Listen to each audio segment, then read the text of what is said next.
All right. Hi, everyone. It looks like most everyone was probably with us. We might have some people struggling in, but thanks to everyone who showed up. I just want to say welcome to the Polar Bear Summit.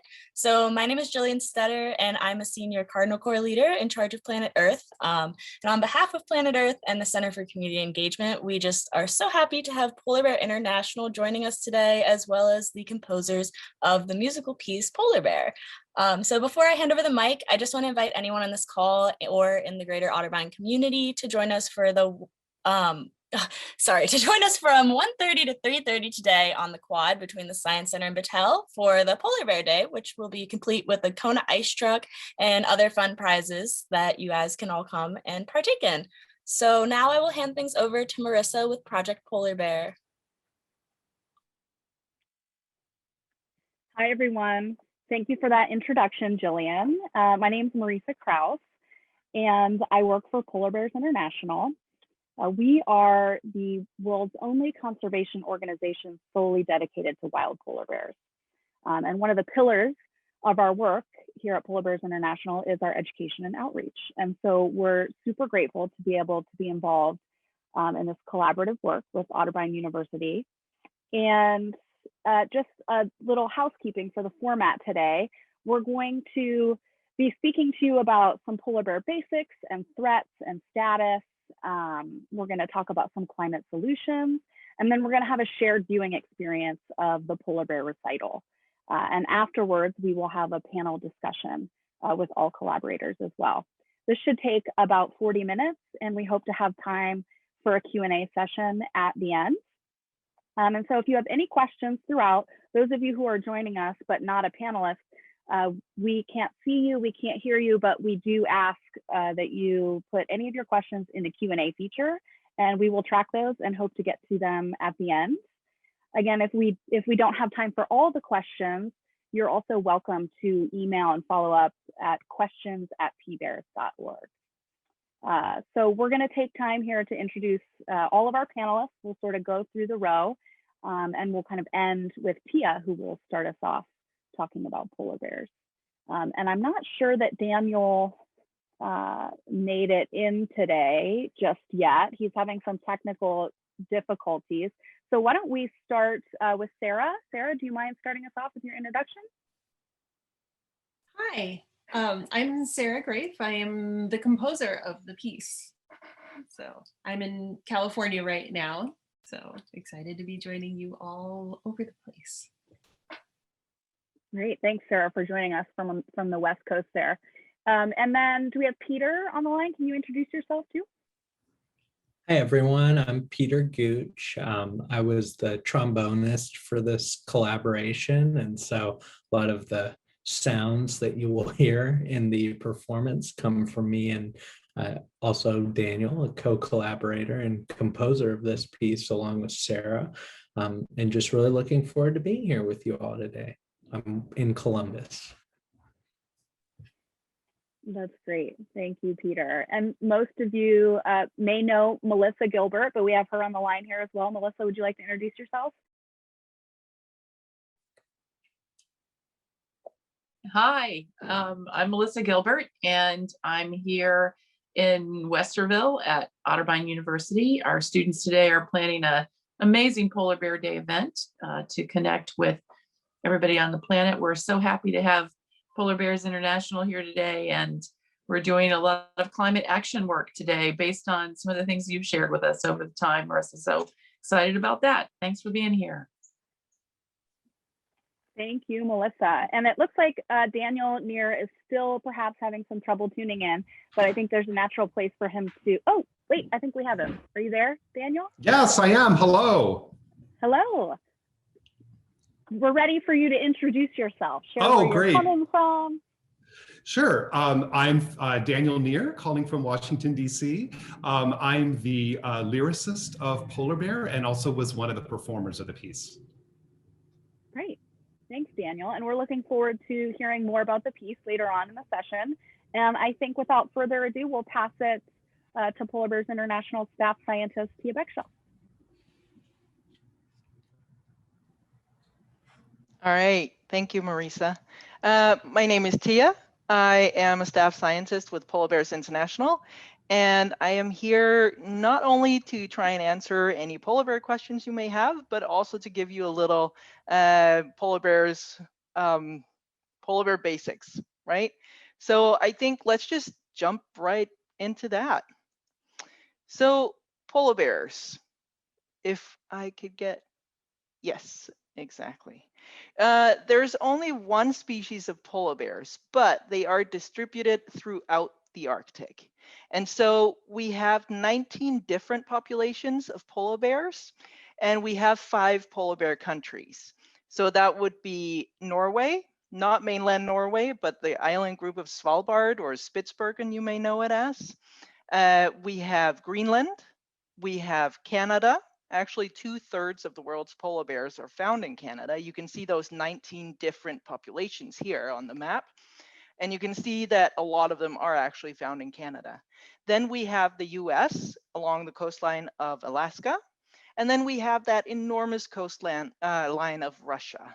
So those are the 5 polar bear nations. And in these 19 different units or populations of polar bears, there are about 23,000 animals. So polar bears, they are perfectly adapted to the sea ice. If a polar bear had a choice, it would be never set foot on land. It would be on the sea ice 24/7 all year round. And that's because everything in a polar bear's life is really tied to the sea ice. It uses it for hunting. So polar bears are really strong swimmers, but they're not very fast. And they live primarily off the seals that they can catch. Now, seals are incredibly fast in the water, so polar bears need this platform of sea ice that they can use as a hunting platform to get to the seals, because if it's just open water, they don't really stand a chance. So that's the primary reason why sea ice is so vital to polar bears. It's also because they use it for transportation. Like I said, of course, polar bears could just swim. But swimming requires a lot more energy than just walking on the surface of the ice. And, they have to walk from A to B every now and then to find the seals. But also in the springtime, when it's mating season, they need that sea ice to actually go from A to B and track down a mate, right? And then finally, the 4th reason why sea ice is so vital to polar bears is that in some areas, we actually have polar bear females denning out on the sea ice. Now, we're seeing less and less of that happening, which makes sense because, you don't really want to be having your tiny little fragile cubs out on the sea ice if it's literally melting underneath you or being more and more fragmented. So, but like I said, polar bears and sea ice, they just go together. If you don't have any sea ice, you're not going to have any polar bears. Yeah. And so, like I said, polar bears are they're so well adapted from nose to tail to this life, this sea ice life, right?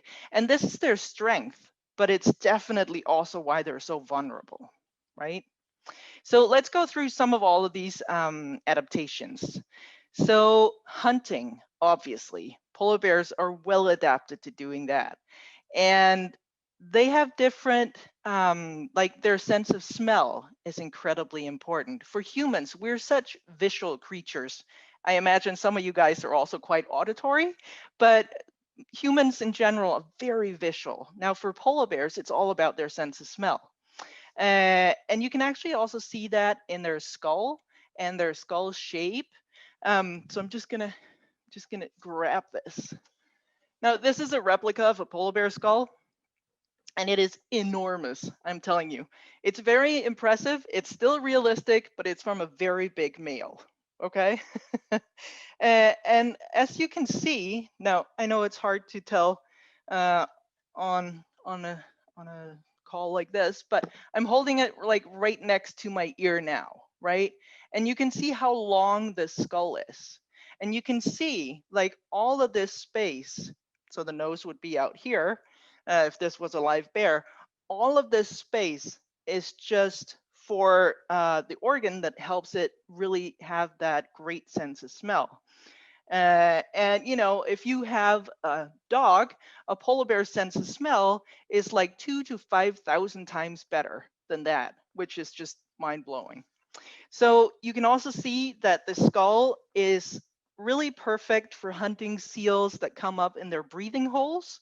Seals are mammals, they need to breathe, and they have these breathing holes in the ice where they will come up for a breath of air every now and then. So the polar bear will be sitting at that breathing hole, just waiting for the seal to come up. And then obviously this long and quite narrow skull, or head as it were in that situation, actually fits perfectly for grabbing the seal in that breathing hole, dragging it onto the ice, using these very sharp canines, and also the claws. So hunting, polar bears are definitely made for that. Little wonder, since they are top predator in their system.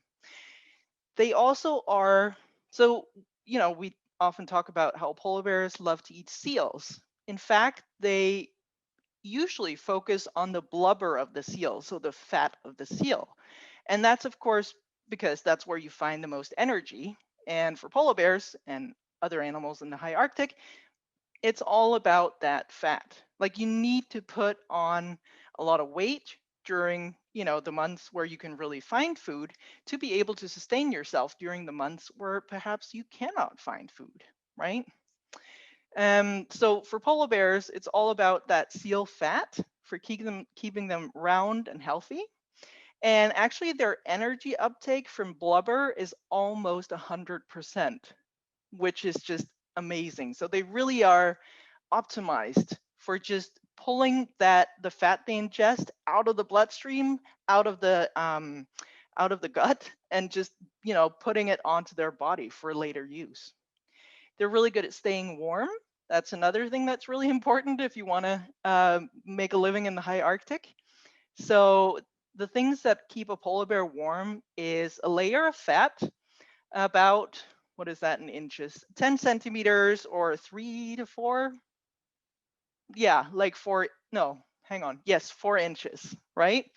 Of fat, especially on the rump of the bear. You can see if a bear is fat. And they also have these small ears and small tail that helps them keep their extremities warm. Then finally, another super cool adaptation that they have is their foot pads. So their foot pads actually have these teeny tiny papillae for traction. They also have, as you can see here, a lot of hair between their toes, under their feet, and all of this really helps them get a good grip on the ice.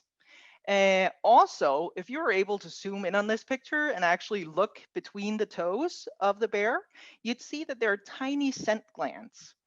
And the bears use these scent glands to communicate with each other, which is particularly important in the springtime during mating season, of course. So every time they make a paw print, they actually leave behind a little bit of this scent, which is awesome because, being polar bears and living in the high Arctic on the sea ice, they don't have trees like other bear species have rub trees that they'll use to, to communicate via scent with their peers. And so polar bears are using their smelly feet instead, which seems to be working very well for them. So polar bears, just amazing creatures and so well adapted through hundreds of thousands to millions of years to living out on the sea ice. I could talk about this for hours, but this is all I have time for right now. But they're amazing creatures. However, because they're so specialized to eating seals, to eating seal fat, they're also very vulnerable. And I'm going to talk a little bit about the climate impacts on polar bears. And then Marissa will follow up and tell you guys that we can absolutely still do something about this.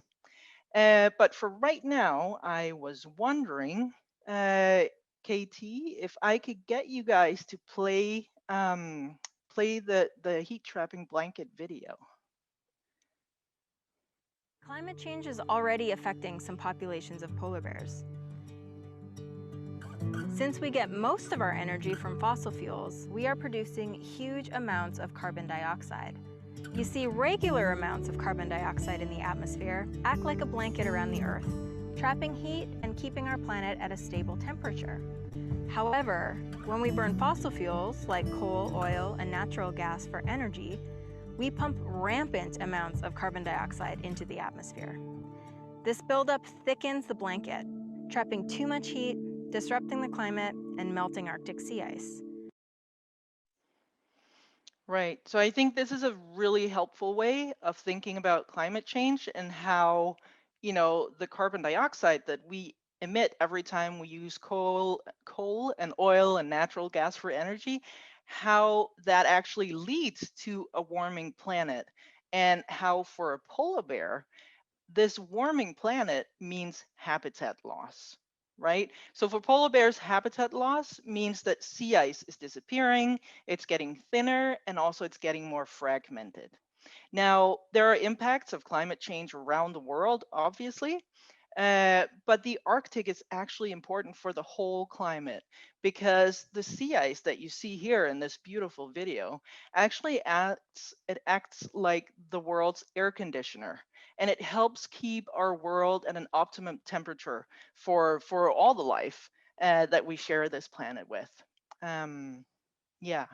So for polar bears, there are different aspects to this whole losing the sea ice issue. One is, like I said, it's getting more fragmented. Now, for polar bears, that means they have to swim more. And if you remember, I talked about before that swimming actually requires a lot more energy of the polar bears than walking on the sea ice does. There was actually a new study just out showing that polar bears now have to spend like 3 to 4 times more energy than they used to just 30, 40 years ago, because they have to swim more. So they have to spend more energy. But also during the mating season, when they're making those tracks that the male can smell in the track, if it's a female who's ready for a male to come and find her in that particular spring. And if those tracks are then more fragmented also, they're cut off because the ice flows are simply just moving more, it makes it harder for the male to actually find the female. So there are all of these variables that come together to create this, ultimately a drop in population numbers for polar bears, because when you have the habitat loss, when the sea ice is disappearing, you have the bears spending more time on land or on bits of ice that are out over the Arctic Ocean, which is very deep, very unproductive, and there's really nothing for the bears to eat out there. So they have longer periods of time where they're not really eating anything of any caloric value, really.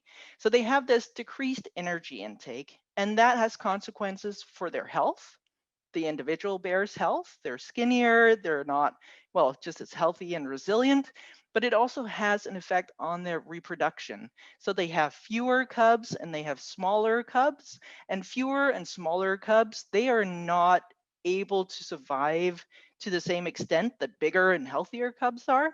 And so all of these variables together mean that ultimately we are seeing population numbers decrease, which, makes sense when you think about the biology of a polar bear. Now, fortunately, there are things we can do to save the polar bears and to help ourselves at the same time. And I think Marissa will talk a little bit to that. Thank you, Thea. That was a really great introduction to polar bears and some of their amazing adaptations and how they're uniquely suited for a life upon the sea ice. I think if you all remember the brief video that you saw, one thing I'd like to point out is that heat trapping blanket is what we call an explanatory metaphor. And we've been working with our friends at the National Network for Ocean and Climate Change Interpretation to create a new way of talking about climate change in a way that helps people understand the root of the problem. And when we see through social science research that when people understand the exact root of a problem, they're more able to constructively point towards the appropriate solutions. And so what you saw earlier was just one of the metaphors sort of in our toolbox. That was the heat trapping blanket. And now that we know the cause of climate change being the burning of fossil fuels, it's just important to remember that we really need to affect change at the systems level. and we need it to be collective and civic-oriented and positive. And we really just need to change the rules of the game. So I'm going to ask KT here to cue up the second part of that video, and then afterwards I'll kind of reiterate those three talking points in our solution suite.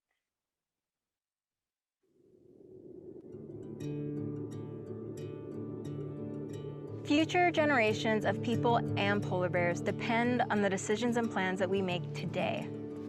The key to getting the climate back to functioning the way it should, and to preserving a future for polar bears across the Arctic, is to move away from using fossil fuels for energy altogether. The most important thing we can do is vote with the climate in mind to let our leaders know we support a swift transition to renewable energy sources.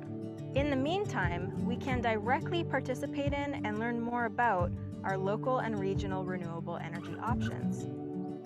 We can all make a difference outside our own households by influencing where our energy comes from.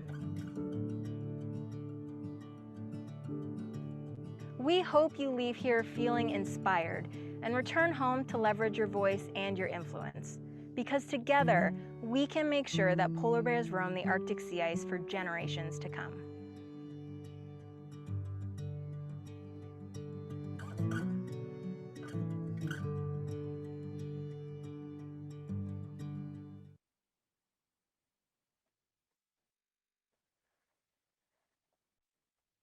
Okay, thank you, KT and Aaron, for sharing the second part of that story.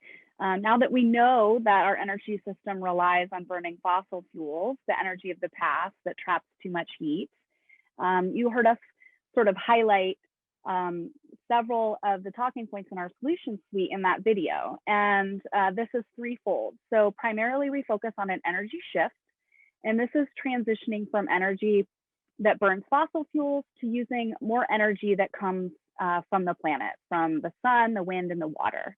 We also focus on energy efficiency.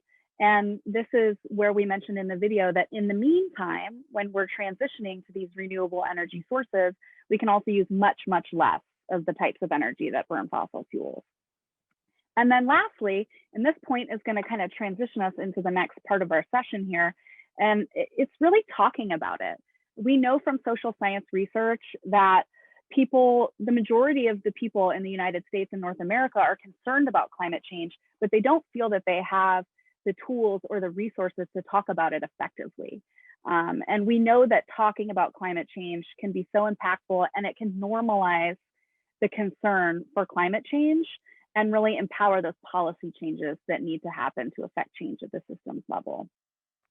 We really need to talk about where the responsibility lies, and instead of directing the responsibility to individuals and how much energy you're using in your household, it's really shifting the conversation to what types of energy are available to us, and are those available on a wide scale and an affordable scale across all communities.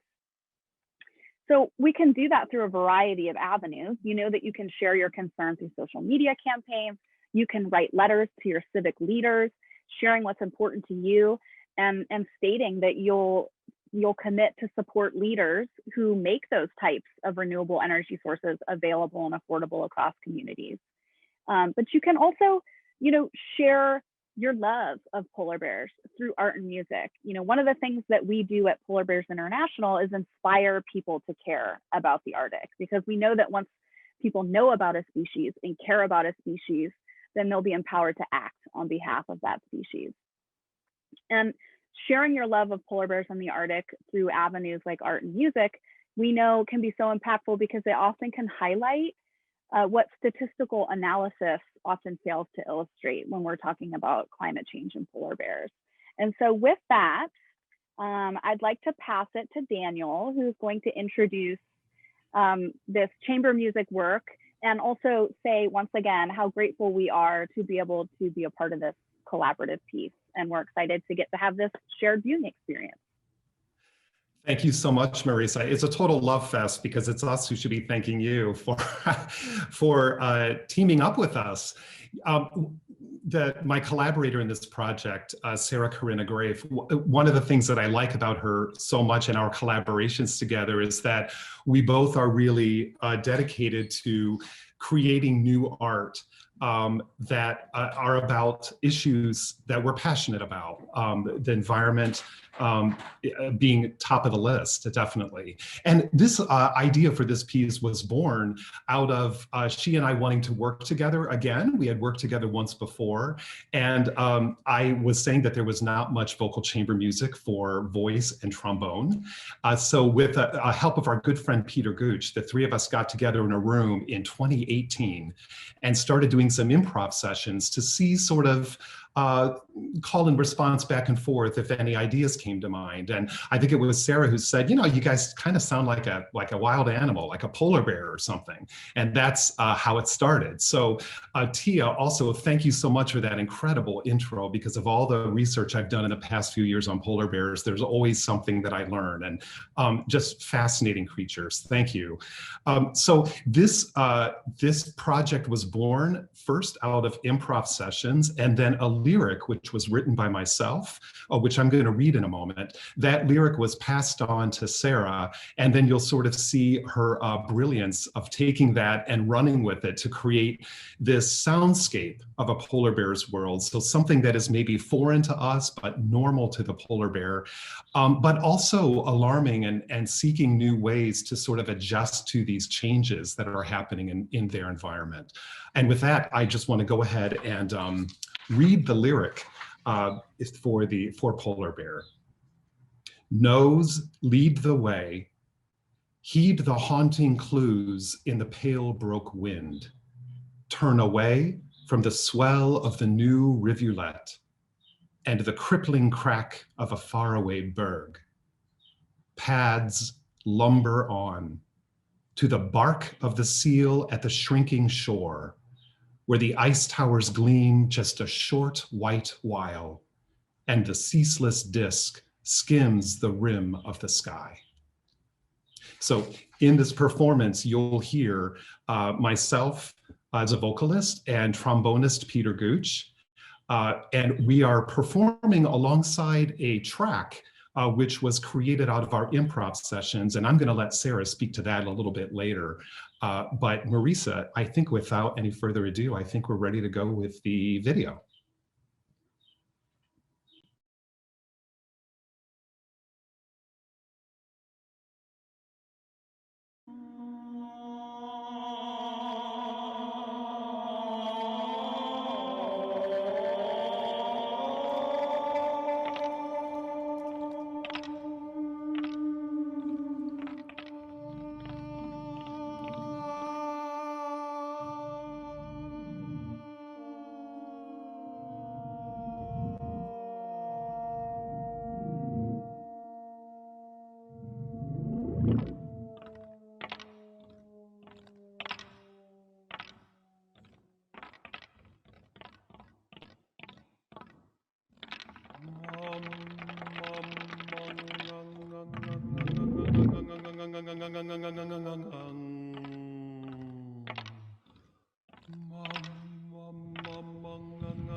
Thank you to our team for sharing that. That was incredible. You know, I feel like there was a space in there that really, for me, kind of left a space to imagine and like imagine what we could do moving forward, imagine the world that we want to live in moving forward. Do you, Peter and Daniel and Sara, have more that you'd like to share about your creative process with the piece? And we can certainly open it up to highlight the panel here and everyone get a chance to speak.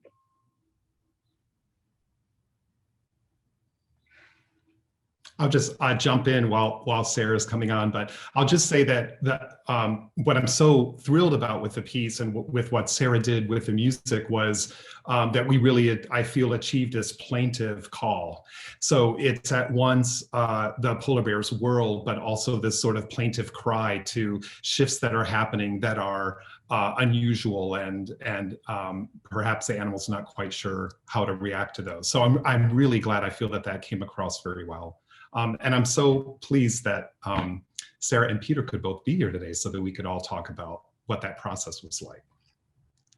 I would love to jump in here a little bit. First of all, again, just to echo everybody else's gratitude, I'm so happy and fortunate to be able to be part of this. It's such an important thing to be able to advocate for important causes through art. It's something I talk to my students about a lot. I teach at Cal State LA, and I think that advocacy through art, through music is vital because it accesses a different part of people than just the science. You know, it's like we have multiple approaches for appealing to people and to the greater good. And so I'm really grateful that this is happening today, and I think it's so important. And in terms of this piece in particular, it's been so exciting to work on it because it has been such a new avenue. And as Daniel said, you know, it began with some improv sessions with Daniel and Peter and me sitting in a hot rehearsal hall in the summer a few years ago. And one of the things that I think people might find interesting about this is that every single sound you hear in this piece is actually them. So what I asked them to do after we had several Zoom improv sessions together, and then I asked them, just record yourselves and send it to me. And so each of them sent me, you know, 20 or 30 minutes of them just themselves, all by themselves, just improvising onto a recording. And I took snippets of those recordings and I fed them into a program that probably some of you are familiar with called Logic Pro, and manipulated those recordings. And so actually it was amazing to see how much some of those sounds actually sounded like ice melting, sounded like grunting polar bears and baby polar bears and gasping for breath. And so taking those sounds and layering those together and then having them continue to perform live along with those sounds, every single sound in that piece is Daniel and Peter, who are both just amazing, elegant performers. And what a pleasure it's been working with you guys this whole time. Peter, would you like to say anything? Yeah, I would just add on top of that, that I think one of the really special characteristics about the piece is how authentic it is in that nature, that you use sounds only from us that we created to kind of build the component that we weren't creating right at that time, and just how organic that whole process is, and just really adds another layer that ties in, I think, really well with the call to action that we're looking to in this. And so it's just been a great experience being a part of it, and I just appreciate the artistry of both of you and being able to collaborate with you on that. It's also really nice too to use, I know for me as a singer, singers spend so much time on traditional classical repertoire like Schubert and Debussy. And it's nice once in a while just to feel yourself with an instrumentalist, to feel yourself use your voice as an instrument. And I think Peter feels the same way too, that the call and responses that we were doing were really fun because it was such a departure from our sort of rigid repertoire that we've been locked into since college, right? And so to be able to take a departure from that and just experiment and play with the instrument with no boundaries was really, really great. Yes, I think we were able to just kind of reach into all sorts of different colors and textures that we don't get to use normally, and find ways to even try and emulate them from each other. And so it was a really special process, just learning from one another and creating this.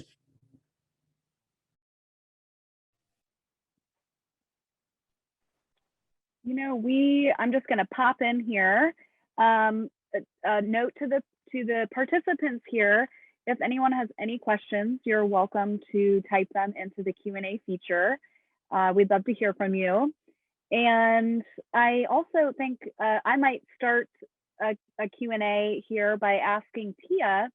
Thea had kind of made a comment in our sort of practice session about how this work impacted her. And I was hoping, Thea, you might comment on, as somebody who has lived in the North and worked in the North, how did this work translate to you? And was it familiar? Did it remind you of anything that you've done in the North? Good question. So I love being in the Arctic. Like, this is one of the worst things for me, job-wise, is to not be able to go to go north and to be in the ice and to see polar bears, but also just to experience the soundscape, really, of being there. And so hearing this work, it really takes me there. Yeah. Because it's just a lot of the same sounds, and it's very easy for me to imagine being in that place when I hear this. So it's kind of, I don't know if, an emotional piece in that way, because it's bringing me to somewhere that I'm really missing, right? Yeah, so very nice. I heard it once. I'm very happy to have heard it now again. Yeah. Thank you for sharing, Thea. We do have a question coming in from one of our team members in the back here, who you can't see. Shout out to our team members running the tech again here, KT and Aaron. And they were wondering, when you were creating this piece, did you draw any inspiration from Indigenous throat singing? She had mentioned that there was a part in the piece that really reminded her of that, and was wondering if you drew any inspiration from that at all. That is a very interesting question. And I can say consciously no, but that is definitely part of the soundscape of my world. There's an indigenous singer named Tanya Tagax. I don't know if anybody has heard of her work, but it's incredible. It's kind of throat singing, indigenous singing, mixed with this kind of punk, kind of just amazing, really poignant soundscape. So no, I wasn't really thinking of that, but I definitely was thinking, I used to volunteer with the Alaska Whale Foundation, and I used to spend a lot of time up in Alaska. I've been under the Northern Lights. And so that kind of soundscape definitely was in my mind. Although I was in Southeast, I was not up, above the Arctic Circle. So anyway, that's a very interesting question. Thank you. I also have a question, because, we are all kind of living in this unprecedented time, and it's been a year now, and we've all, pivot seems to be the word of the year. We've all found creative ways and new solutions to old and new problems. And we've had to pivot quite a bit to be able to get our work done. And I was wondering if, the having to collaborate virtually, did you feel like did it make your work harder? Were there things that you missed from being able to work together in person that just doesn't translate through a virtual platform? That's a fantastic question too. The music world has been very dramatically impacted by the pandemic, and a lot of it, the performing arts have really been shut down. But I think a testament to it has been the resiliency of people finding a way to make it work. And so, for example, this is the first electronic piece that I've really done. I bought the software and started pressing buttons to try and figure out how to make this happen for us, and figuring out how to do Zoom rehearsals and figuring out the latency, and is there going to be a delay between different people, and how can we get the best sound, because as we've all experienced through Zoom now, Zoom does not have the best sound, and then actually doing a studio recording where I'm sitting here in California and Daniel and Peter are in a studio in Ohio with our engineer, and listening to it as if I'm right there in the studio with them. And so, we have found ways. I think a lot of the performing arts world is really reeling from the lack of an audience right there to respond in person, because there's an energy that you get from that. But I think, all things considered, we have found ways to make it work. And it's exciting. Yeah, it is. It's great. And I mean, this project was completely created remotely. Except for those original improv sessions where we were sort of playing around and seeing what was possible. And I think we miss being with each other just because the three of us like each other so much. But I mean, the past year has all been about adapting, like you said. And I did have a moment a couple months ago where I was thinking, this is really incredible what we're able to do this with technology, that the three of us, Peter in Ohio, I'm in Washington, DC, and Sarah's in LA, that we're able to come together and create this piece. And the follow-up thought for me is, if we can figure out how to do this, then we can figure out how to solve these problems with the climate. I mean, it sort of illustrates the manner in which we're able to think on our feet and solve problems very quickly and work together. So I see it as a sort of a microcosm petri dish experiment to a much larger theme. That brings, oh, sorry, Peter, did you want to comment there?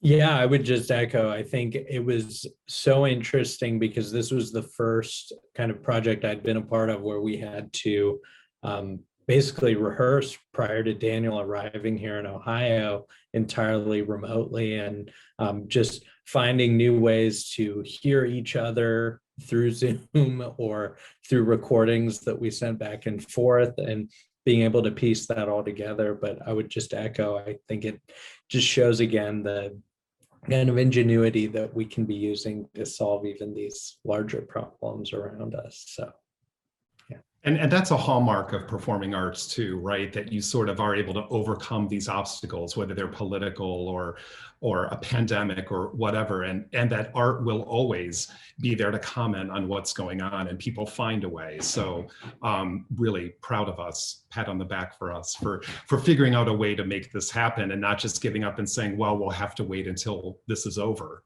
You know, we just sort of went for it, and it worked beautifully. And speaking of finding new ways, we do have a question from someone wondering, when you feel like you have run out of inspiration, what do you do to find that again? Or what do you do to get back in that creative space? That is also a very, very good question. And, you know, that's different for everybody. I think for a project like this, I think it's reaching down into what it's about, you know, and this topic is so important to all of us who are involved in the project. I like to think of myself as a bit of an activist, as a champion of environmental causes. I have scientist envy. I'm so impressed by the work that you all are doing, and kind of envious of it as well. And I think that just being able to be part of something like this starts a whole new conversation, you know, about where this can go creatively, what impact can we have. So that's one way, you know, is thinking about what can this mean for other people.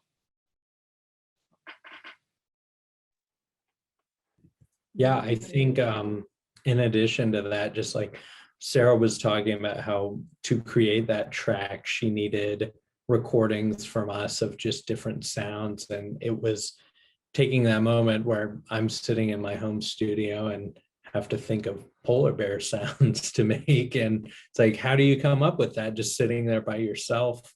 And it really came down to reading about polar bears, learning about what we were trying to accomplish here and how we wanted to come across, and also just trying to envision yourself surrounded by those things and create that atmosphere for yourself with what you're doing. And I find that if you follow something that you're passionate about, if there's something that inspires you and it's a nagging idea that won't go away, and you decide to create or spin something on that topic, to whatever degree it is, the success of that is, you will find that there's an audience out there who thinks the same way as you and who is concerned about the same things, but don't have the means or the voice. So, you know, every time I've had a venture like this with a creative project, it's amazing how you find your peeps, you know, you find your audience definitely, and speak to them, but also bring new people in to educate them on what's going on. Super important.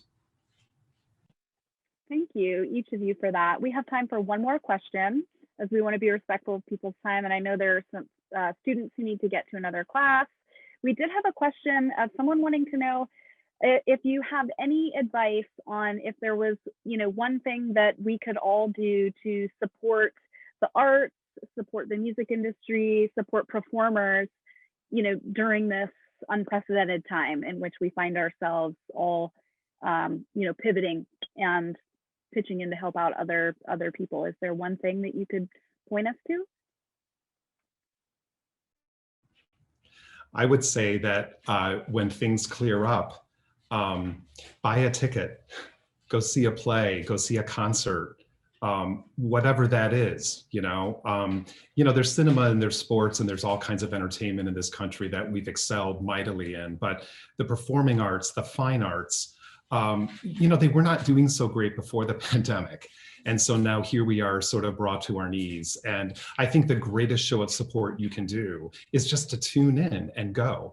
And I think the benefit of that at the end is that you'll find yourself feeling better. It's really a great thing to walk into an arena with people and sort of have your mind drift away to something else and feel that empathy and learn something about maybe something you didn't know when you walked in. I think people walk out of the theater or the concert hall feeling differently and slightly uplifted. And that's what the fine arts does for us as a society. So that's, in my opinion, the best thing you can do.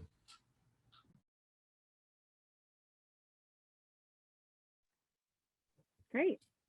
Yeah, I Well- would just add to that, when you get that opportunity, maybe even look for something that you weren't sure that you would be interested in buying a ticket for, just to reach a little beyond and experience something new that maybe you didn't know you needed, but will find out through that experience that you do. I think that's how we grow an audience and engage with new people.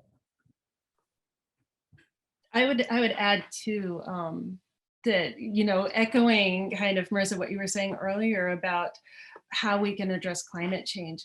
We can think about it through our vote.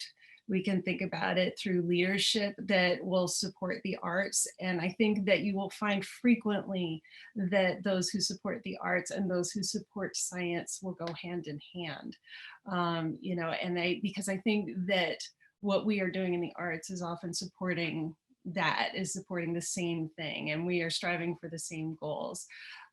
So there are larger philosophical things as well, but also buy a ticket.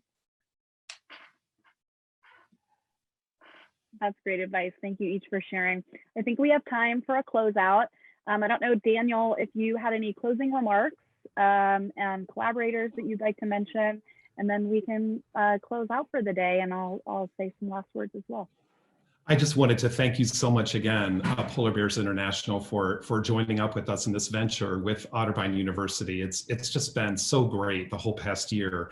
And I want to thank Ohio Arts Council for their financial support, also Puffin Foundation West Limited, and also the Johnstone Fund for New Music of the Columbus Foundation for their generous support. Without them, we wouldn't have been able to create this wonderful work. And so we're so grateful to them. Thank you. Yes, thank you everyone for coming together. I think this speaks to the collaborative nature of our work and the work that the great work that all of you are doing. We know that this is not going to be an easy feat, solving climate change for polar bears and for all of us. It's not a traditional conservation challenge like you might see. We can't put a fence around melting Arctic sea ice habitat, and we can't assign wildlife officers at the gate. But what we can do is we can come together as a global society, like we all talked about in this session today. And we can't thank you enough for reaching out to Polar Bears International. It's been a privilege of ours to participate in this endeavor. And for those of you interested in learning more about polar bears, if you didn't get a chance to have your question answered today, you can email us at questions@pbears.org. You can check out our website at polarbearsinternational.org and follow us on social media. I want to thank everyone again for joining and hope you have a great rest of your day. Thank you, Marissa. Thank you.